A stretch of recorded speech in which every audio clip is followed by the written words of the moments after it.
Hallelujah. Bible jami nyan kai pujala inu ama datur. Mati au jom dero jom tin dero kuman dero dero.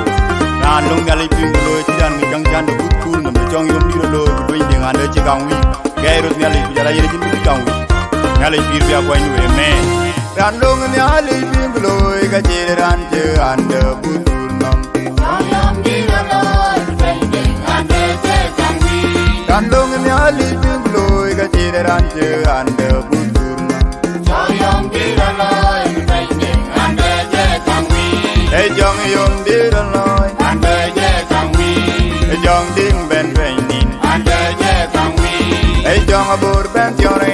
Ande ci kangwi.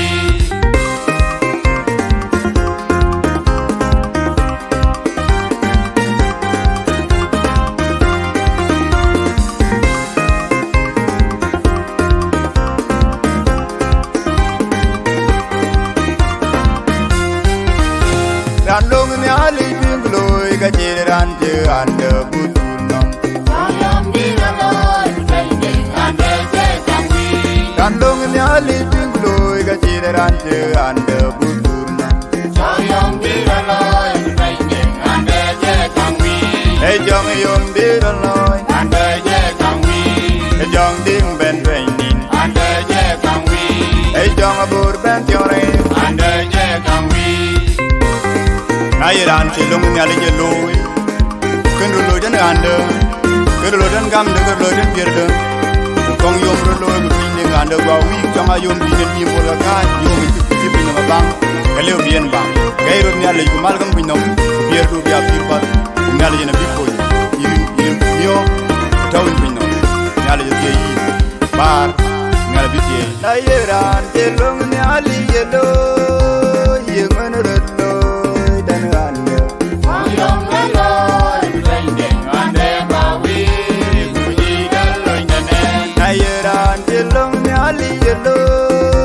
Yengan retlo dan ande. Yom lo indi ngande bawi. Muji lo indane. Jong ding jang ye. Ande bawi. Muji lo indane. Hey jong yom tim bola ka. Ande bawi. Muji lo indane. Jong ki abur jang jore. Ande bawi. Muji lo indane.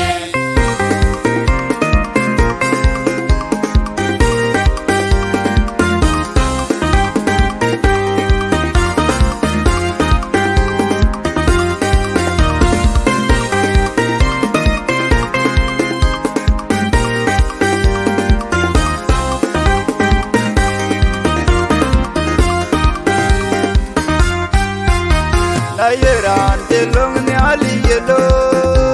Yengan retlo dan ande. Yom lo indi ngande bawi. Muji lo indane. Na yiran ci long ni ali yelo.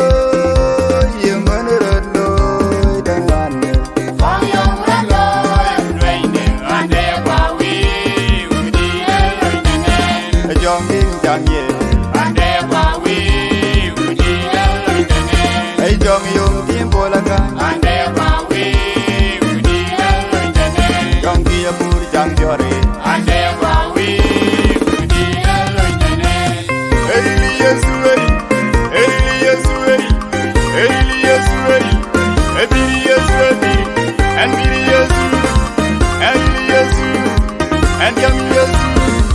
And biri Yesu. And ngajiri. Yesu yewada. Yesu yewada. Yesu yewada. Yesu yewada. Yesu yewada.